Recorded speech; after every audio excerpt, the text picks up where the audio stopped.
Hello, my name is Laura Lee Wright. I'm the Access Minister at Northland Church, a church distributed in Orlando, Florida. We're so glad that you chose to come and be a part of this seminar this morning.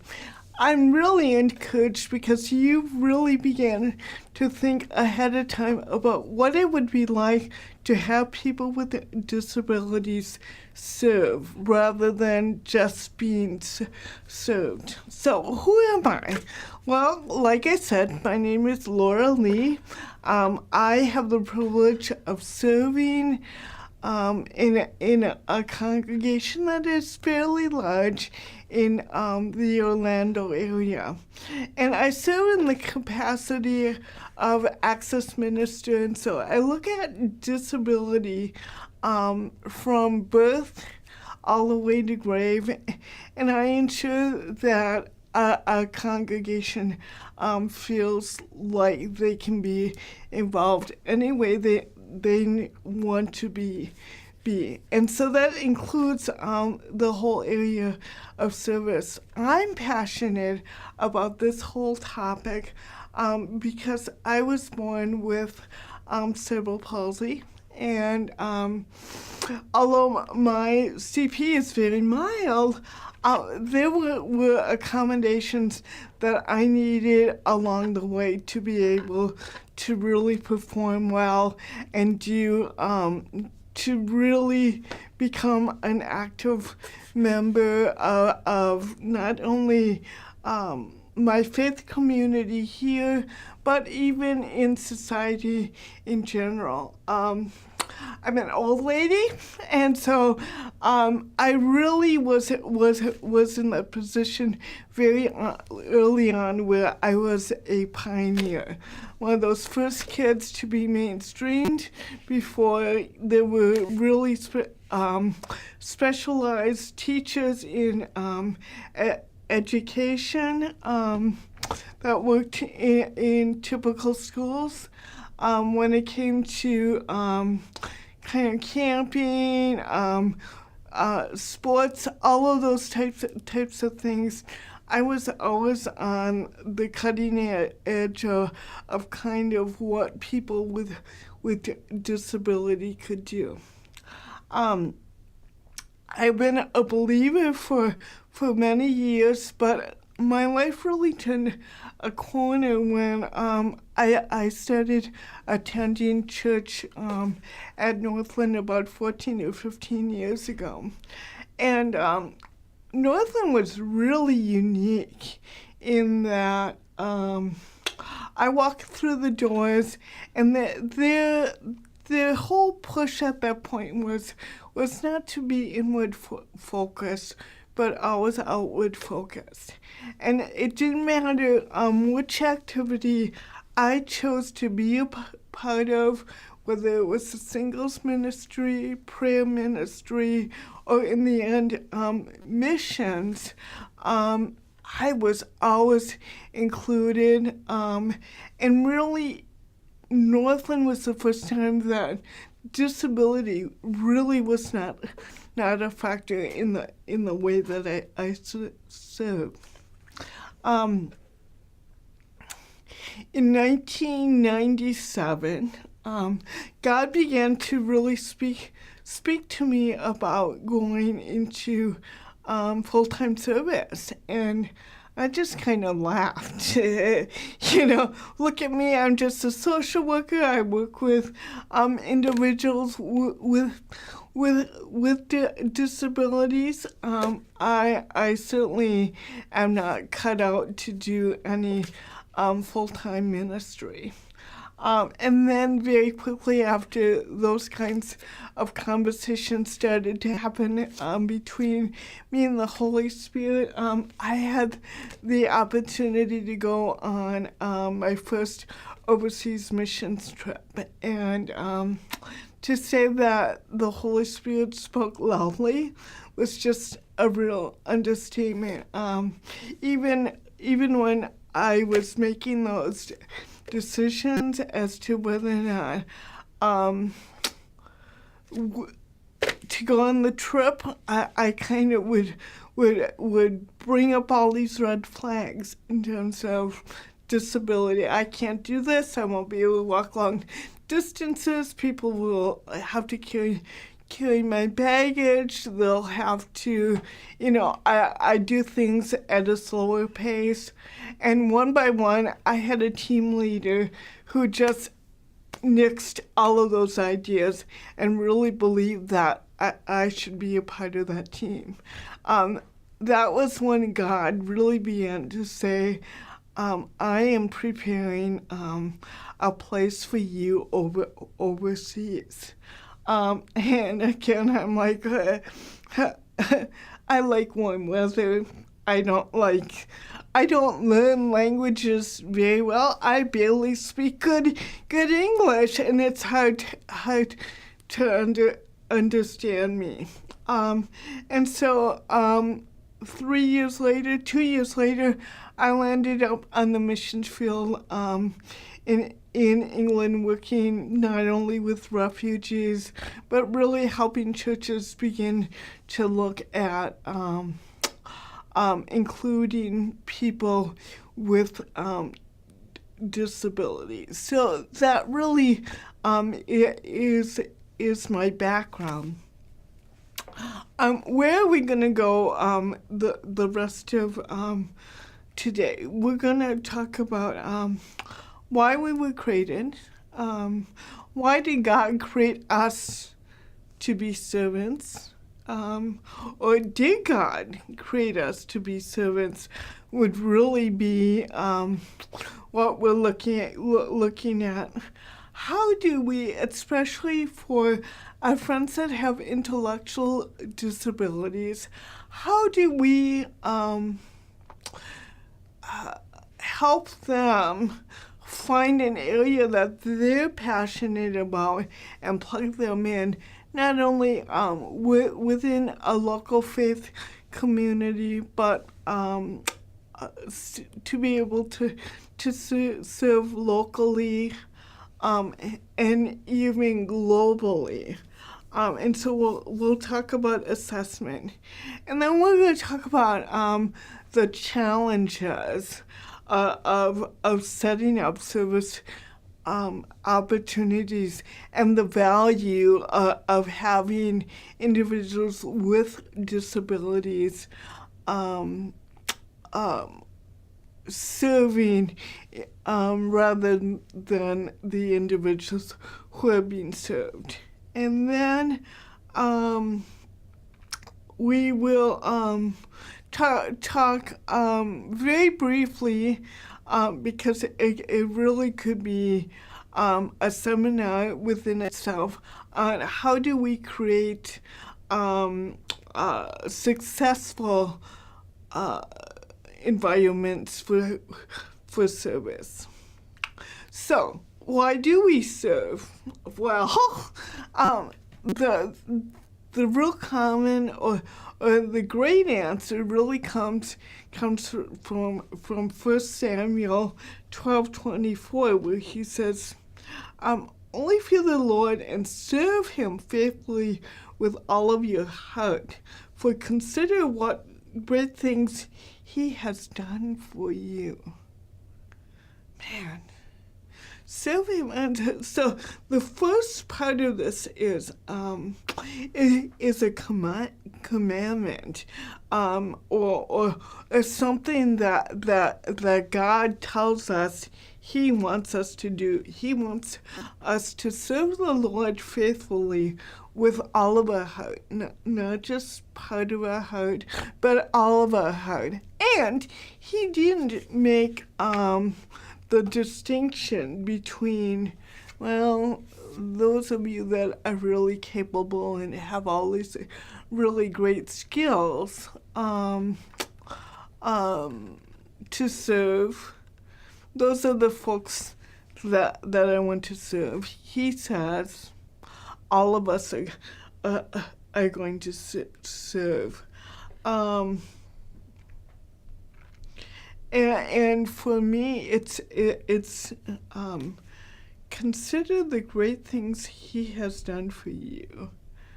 um, out of what Jesus has done on the cross for us, we have such a privilege of being able to give back in a mighty way and serve him in a mighty way. The other reason is Paul tells us in Galatians that we serve because we love one another. What a great thing to know that service not only comes out of a love for Jesus, but a love for humankind. What else does the Bible say about serving? In Ephesians 2:10, we are told that we are His workmanship, created in Christ Jesus for good works, service, which God has prepared beforehand, and we should walk in them. So, not only are we created for service or His workmanship, He tells us to do good works, and the fact that God has gone ahead of us to do these to prepare these types of service projects for us. That's really exciting that we have a Father who thinks so highly of us, who thinks ahead of time in terms of even where we should serve and how we serve. Again, it's in 2 Timothy, it says, "It is He who saved us and chose us for His holy work."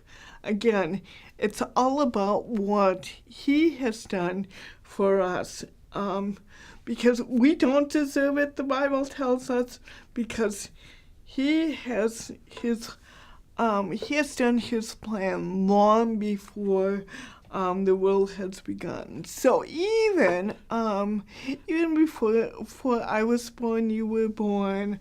Abraham Lincoln was born. Even before Jesus was, well, not Jesus. Even as the world was being created, He was planning these things. And then we're gonna just begin to make that shift in terms of, well, do we all have gifts? You know, many of us, when we begin to hear that call of service, we think that we have nothing to give. Well, in reality, that's absolutely true. None of us have anything to really give. It's really that old quote that many of us hear in church circles. God equips the called, and He often calls the ill-equipped. So 1 Peter says that each of us has received a gift to use to serve one another, and as God's stewards of God's varied grace. So really, we have been given gifts for the purpose of service. Again, one of my favorite quotes and biblical quotes when talking about service is something that comes directly out of Romans. This is a little bit long, and I don't have the best reading skills, but I really want all of us to hear this. In this way, we are like the various parts of a human body. Each part gets its meaning from the body as a whole, not the other way around. The body we're talking about is Christ's body of chosen people. Each of us finds our meaning and function as part of his body, but as a chopped off finger or cut off toe, we wouldn't amount for much, would we? So since we find ourselves fashioned into all the excellently formed and marvelously functionally parts in Christ's body, let's go ahead and be what we were made to be, without envying or pridefully comparing ourselves with each other or trying to be something we are not. So, what this passage really begins to tell us that God has given us all different giftings. A finger and a toe do very different things. Without a toe, we don't have the abilities to balance. Without fingers, it's difficult to write, eat, manipulate things. Without our arms, it's hard to get around. Without legs, it's difficult to do things. And so, but each of those things, a leg, an arm, a finger, a toe, a tongue, your eyes, ears, all have a very significant and important function in a human body, and it's also that way within the body of Christ and being his servant. So somebody who may be really great at hospitality may not be the best administrator or the best preacher, or someone who has the gift of teaching may absolutely hate to be in that position of having to meet and greet people, or even pray with people. So really, in order for Christ's body to be healthy and functioning, everyone needs to be a part of that, and that really includes those of us and those of you that live with a disability or special needs. Historically, it's really funny when I was researching for this project. I really wanted to give that historical perspective of when did people with disabilities really begin to serve in their Christian community. And really, there has been absolutely very little written on the subject of those with disabilities serving other people. There's a whole lot written about our community being served by faith communities. And so the challenge for those of us with disabilities is really to turn the tables and really begin to look at how we can serve out in the community and really make a difference.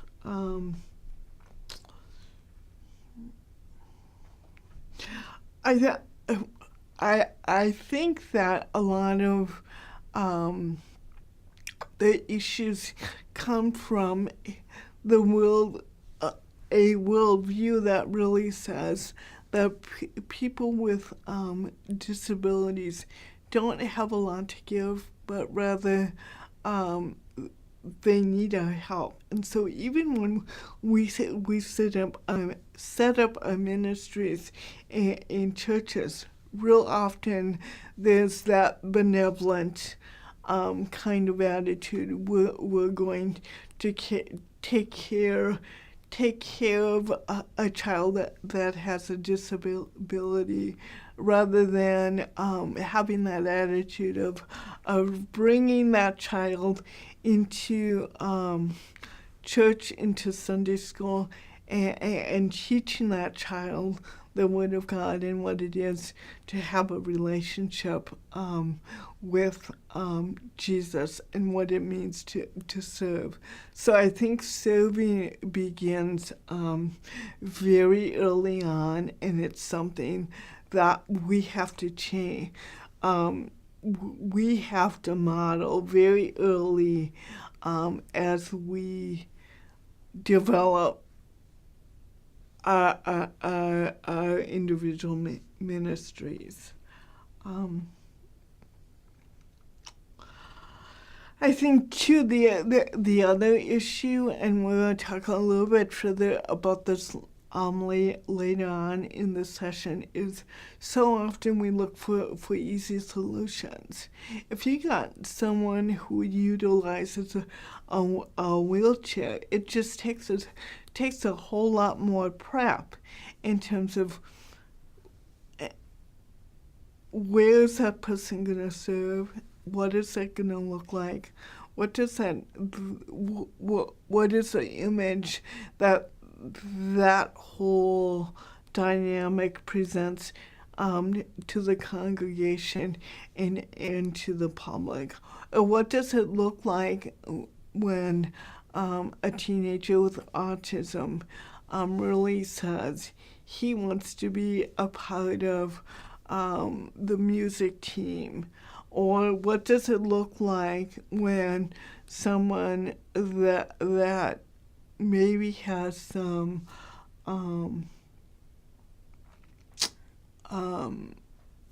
hand coordination problems says they want to be a part of the video team? What does that look like? I mean, those are all kinds of issues that so often it's really easy to say, oh no, you can't do that. You can't run the camera because you shake too much. But if we sit with the team, we can often find a place where that individual can be useful and be significant in that team. And we can find a place where a person in a wheelchair, it's so easy to say, oh, we'll just make him a greeter or whatever. But really, we need to be looking at what those individual passions are for those individuals, versus making it really easy and just plugging them in. I mentioned passion a little while ago. What does that look like? How do we find passion? We all have a place of passion. A few things that we want to do is when we're looking at how we find someone's passion, we want to ask simple questions like, what do you like to do? In my case, if I had to be a greeter, I certainly wouldn't like that, if I had to do that on a daily basis. But if you give me a group of people where I can talk about what your relationship with Jesus is, where you are in your walk, give me the opportunity to pray with them, teach them, talk about faith and disability, I'm there all day long. If you let me live in the world of vision, I'm there all day long. But if I had to do that gift of administration and be a detailed kind of person, oh man, I would just be tired. When I'm helping people find passion, I start with really basic things like, what do you like to do? Do you like to garden? Do you like to cook? Do you like to hang with people? Do you like to study? I really begin to hear what that individual loves to do, because God not only gives us kind of those spiritual gifts, but He also gives us those natural abilities that we kind of work off of and grow. What have you been trained to do? A lot of our friends go to what's called training centers when they're adults. Many of those training centers train for specific jobs. It might be collating, it might be food service, it might be cleaning, it might be a receptionist. And so and some of our friends have college educations, and so we want to find out what their area of expertise is. Everybody has an area of expertise. It's a matter of whether or not we put value on those kinds of tasks. What makes you happy doing a job? In my case, I know what makes me happy. I know that when I can move an individual from where they are in their faith, whether they're a believer or a new believer or a long time believer, if I can move them one more step to having a relationship with Jesus and a deeper relationship with Jesus, I am ecstatic. When we're evaluating people, there are some really great tools available that we can use. Those tools can be spiritual assessments. A lot of times they come either in hard copy, or a lot of times now you can find them online. Those assessments will walk you through and kind of look at what an individual is good at, what they're not good at, what gives them energy, what really makes them tired. The challenge for us is really when we begin to work with our friends that have intellectual disabilities and maybe don't have the reading skills that other individuals might have. And so the challenge is really to find a way to help them assess their abilities. Reading a assessment to another individual is a great thing, as long as we don't put our kind of slant on it. If we can just say, I like to pray, and we don't shake our heads up and down and sideways, so we're not leading that individual. That's that is very much an acceptable way to get someone to look at gifting. But really, when we're dealing with our friends that have intellectual disabilities, it really is going to be those verbal conversations, and really it really becomes a matter of spending time in prayer and using your gift of discernment.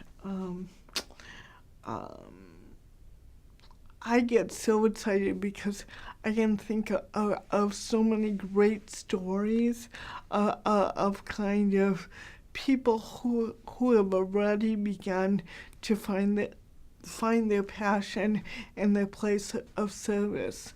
Tell you about my friend Brooks. I met Brooks this summer. He's probably 10, maybe 11, maybe 12 at the very most. His mom and came to a camp that I was a part of this summer, and Brooks came along to serve with Mom. And the original assignment for Brooks and his mom was to be a buddy to another young man that had a disability. Well, about 8 hours into this kind of gig, it became very clear that this was not what Brooks was passionate about.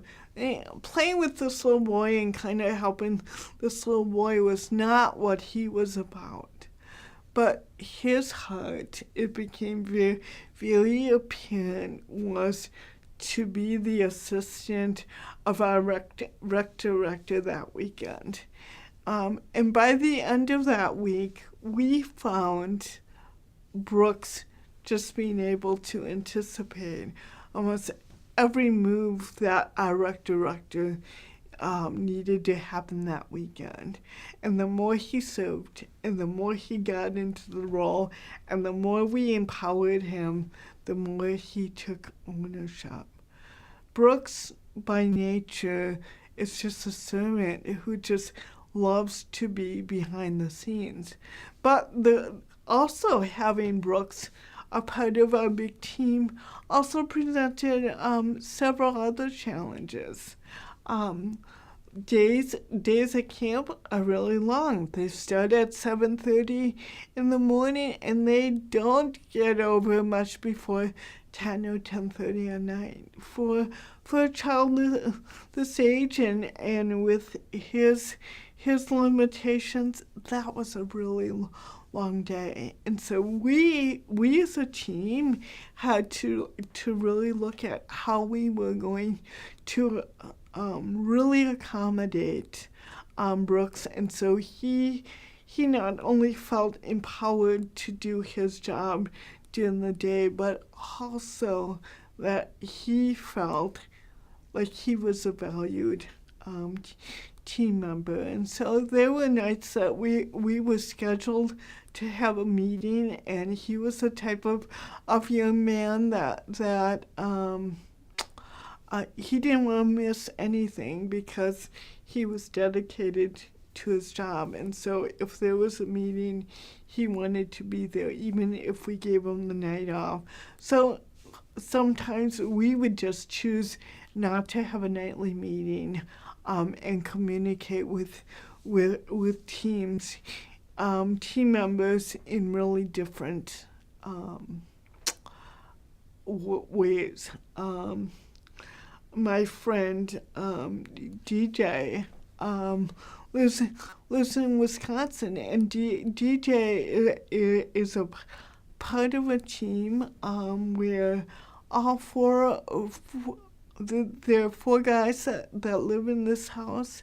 DJ probably has physically more limiting disabilities than the other 3 gentlemen that live in this house.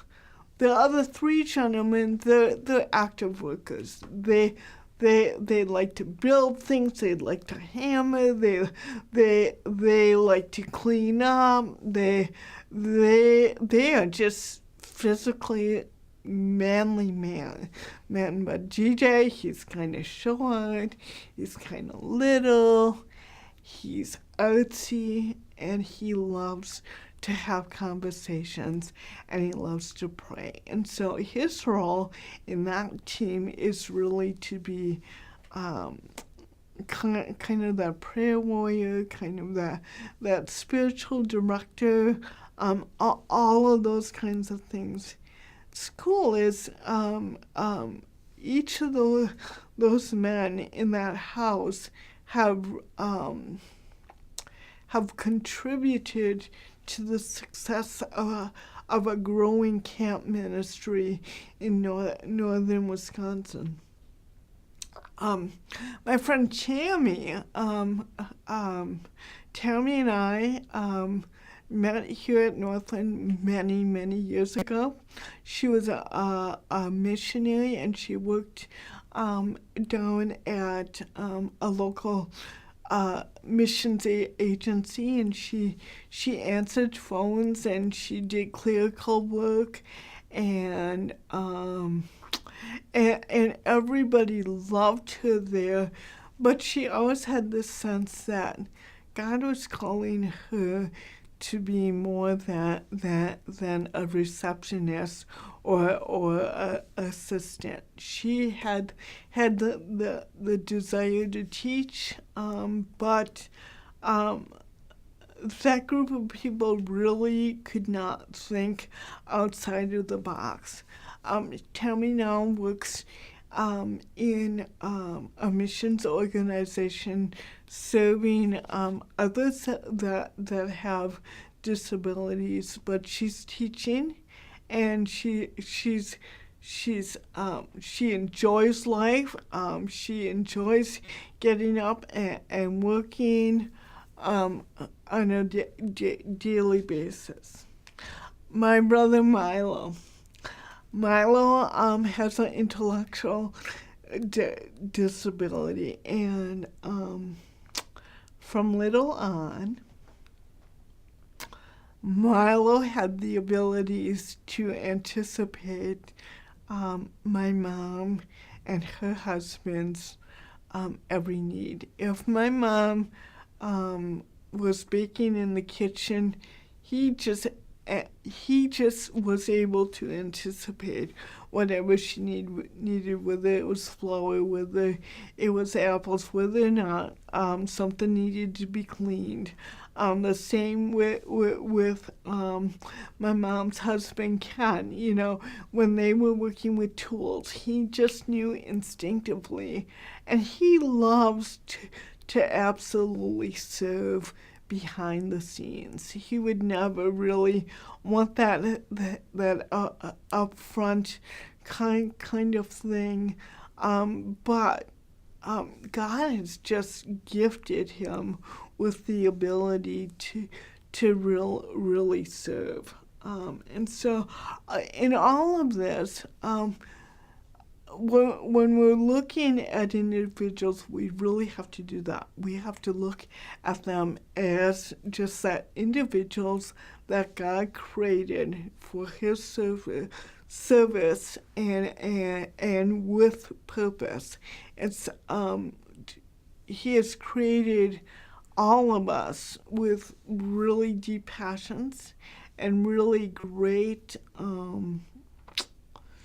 giftings, not for our individual gain, but all for the kingdom gain. So, how do we get people into service? What does that look like? How do they serve? The number one thing is to be intentional. If we begin to think already when we're planning our teams at church about being intentional about including people, we're going to be much more successful. If your greeter team is thinking about adding someone that has a disability, think through where's that going to be, where is it best for that person to stand? What is that person going to need in order to be successful? In some churches, I have a friend who loves to greet, but he doesn't have finger movement, and so like giving out bulletins or anything like that, it's really difficult for him. And so what that church does in particular is they do a team of two, and so they tag team. So really, when you're advertising, this sounds like maybe a really corny thing, but because again, our friends have not been traditionally invited to serve, what we want to do is give them the opportunity to serve. And so when we advertise, we want to say individuals with disability or special needs are welcome to be a part of this team. And so they know ahead of time that we're thinking about welcoming and including those individuals. When you were advertising, think about what kinds of accommodations you're willing to provide. If you have someone that is hearing impaired and needs an interpreter, are you willing to provide that? Do you have the skills to do that? If it's a music team and they need large print music in order to be a part of the team, are you willing to provide that? Think through ahead of time what you're going to need. Think through where in your building you're going to hold meetings, because if you're inviting someone with a disability to your team meeting and you're meeting on the third floor and there's no elevator, we have a little bit of a problem. So really think through kind of all of those issues. Also, if you know ahead of time that there's a person with a disability coming to serve on your team, what you want to do is twofold. You want to have a conversation with the individual that has a disability, talk through any accommodations that he or she may need. Sometimes it's a matter of, I'd like to do this, but I've got some sensory issues going on, and so to be in a corridor or a hallway where there's tons of people, I can't do that. And so giving that individual the abilities to express what he or she needs, and also giving them the option of sharing with the team about his or her disability, or asking for permission to be able to share with the team any limitations that person has. We never want to just go ahead and have that conversation with the team without having the permission from the individual that has a disability. Even if you're working with families, you want to talk to moms and dads and before you talk to the rest of the team at hand. So often when we develop projects outside of our church, so often we want to include people with disabilities. But what we do is we set up other projects, or we set projects that include a project to do with disability. I encourage you to look outside of that box. So if you're going to the food pantry with a group of people to stock shelves, invite your friends that have disability. Or if you're going to clean up a park, invite friends Don't be looking to go necessarily to the local group home just because you have friends with disability in your team. So really be thinking that our friends, people with disability, have as much value and can give to your life as much as somebody else. It's a give and take relationship. So we're gonna shift and we're gonna talk about serving within the church very quickly, serving locally, and then serving globally. Serving inside the church, we're just gonna recap some of the things that we've talked about already. We want individuals to discover their gifts. Have open, direct discussions with different department heads. Like, for instance, sometimes I get folks here that want to serve within our children's ministry. And maybe they have some cognitive issues, or I have a friend who utilizes a wheelchair. What we do is we have really open discussions about what it would look like for that person to serve with department heads. Because if you can get department heads to buy into what you're doing, you're setting up the department for success. You're setting up the individual that wants to serve for success, and you're setting up the people that he or she wants to serve for success. So it's really important that we have buy-in from everyone.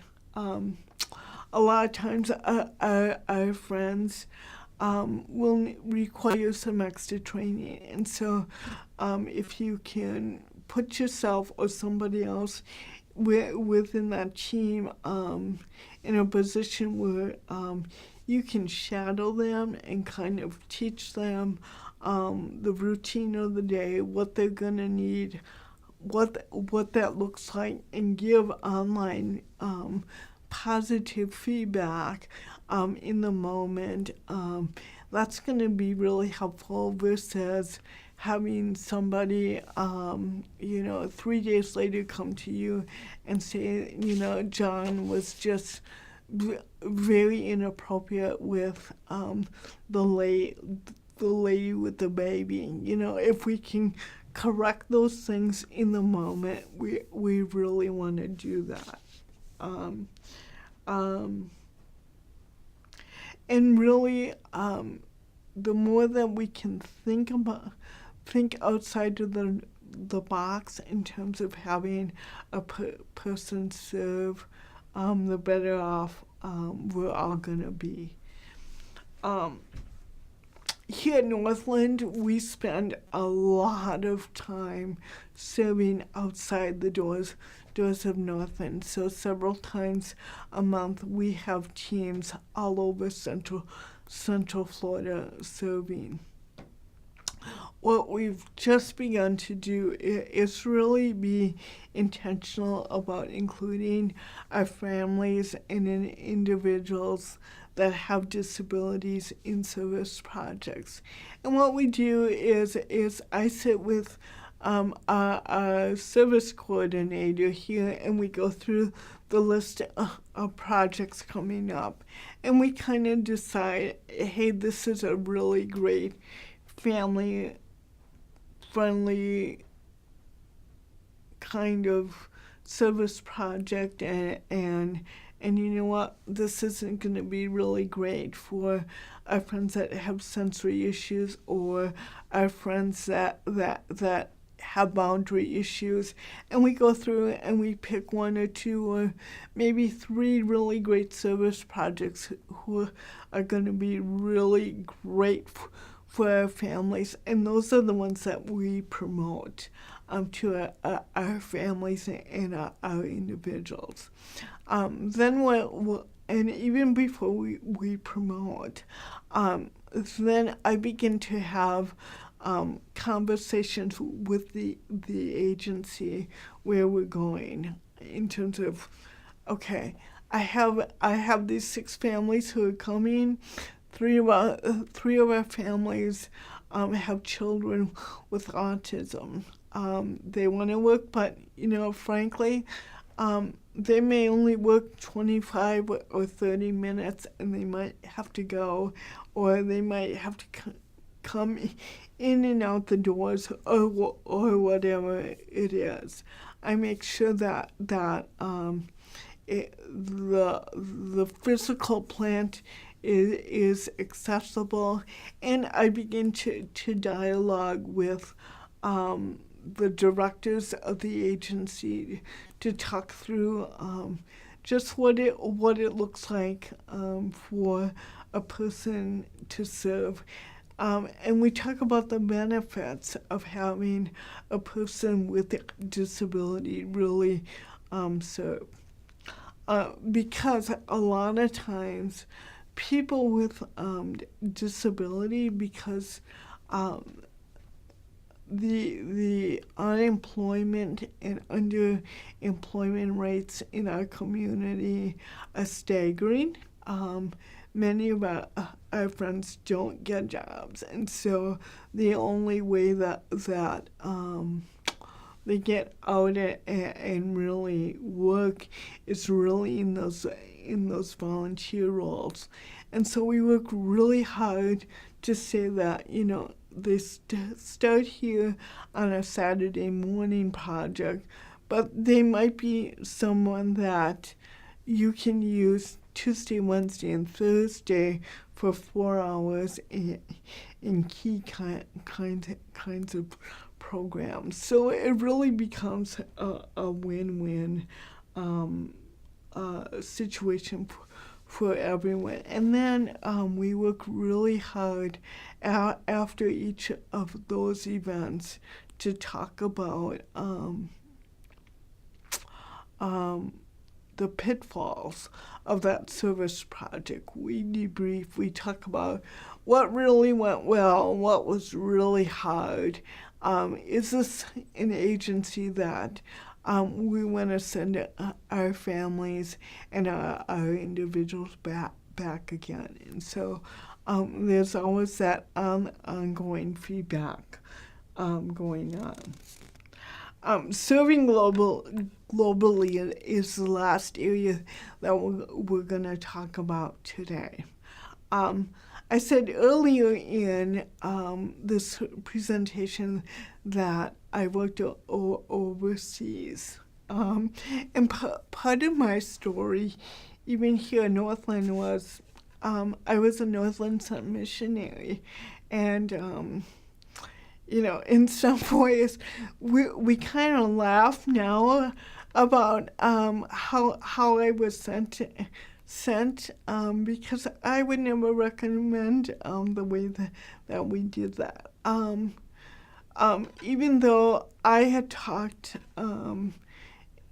in my first overseas missions trip about limitations, the 3 trips that I took overseas short term after that, disability was just never an issue, and we never thought about it again. And when I chose to go live overseas once God called me, we never talked about it again.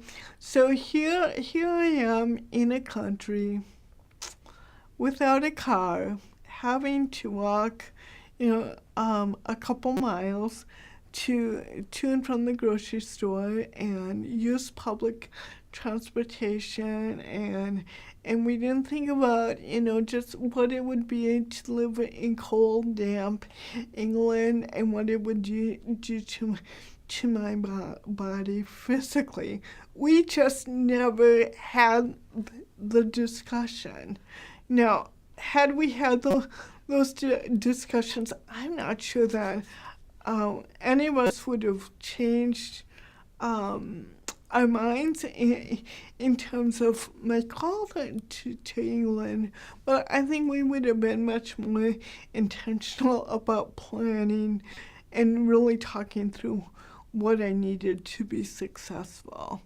And so taking our friends that have disabilities overseas is a great thing if we do the planning. So some of the things that we want to do is make sure that we go to an area that is capable of supporting our friends that have disability. Okay, if we have people with medical concerns on our team, we probably want to be closer to great hospitals, and so probably the bush is probably not going to be the place for that family, and you're going to be looking at probably more well-developed areas of the world. Maybe it's a matter of having to shorten your day to set up the team for success. It's talking with the receiving team about what it looks like to have people with disabilities and challenges a part of the team. It's over communicating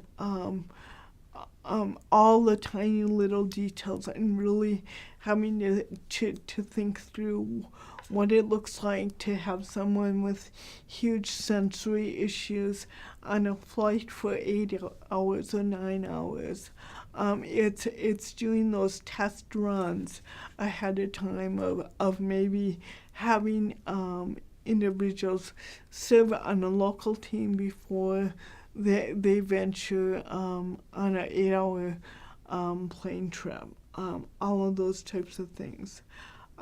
So it's a matter of just being very, very flexible, and looking again at what that individual is passionate about. My first trip was kind of a disaster. I mean, I was I had an incredible team leader who really began to see early on that me and kids at that point, probably not a good mix. And all of our stuff was doing a VBS, and I just absolutely, every day I walked into the gym and I would see the kids and I would just freeze. But it became very apparent very quickly in that I loved to communicate with the parents when they came to the door. I loved to communicate with the other adults who were working within the ministry, and I loved to work behind the scenes. And so, again, it really wasn't about disability as much as really having a team leader who was just so willing to listen to and see the passion that God was building in me even before I could see it. And so really your job as a team leader to folks that have disability is to really mirror kind of what's going on in them, so they can begin to see what God is doing in them. I know that we've covered a lot of information, but yet I feel like we haven't covered enough. And so in your PowerPoint slides, there is all kinds of ways to get a hold of me, either through my email or telephone, and I would love to be able to share with you in greater detail and ask and answer any questions that you might have. And I just want to leave just challenging you with the idea of infusing a spirit of service within your ministry. And I really thank you for the privilege of being able to stand here and share with you something that I personally am so passionate about. And our church is just absolutely so passionate about it. And we have a God that is passionate about using all of us in the kingdom. So, Godspeed. Thank you.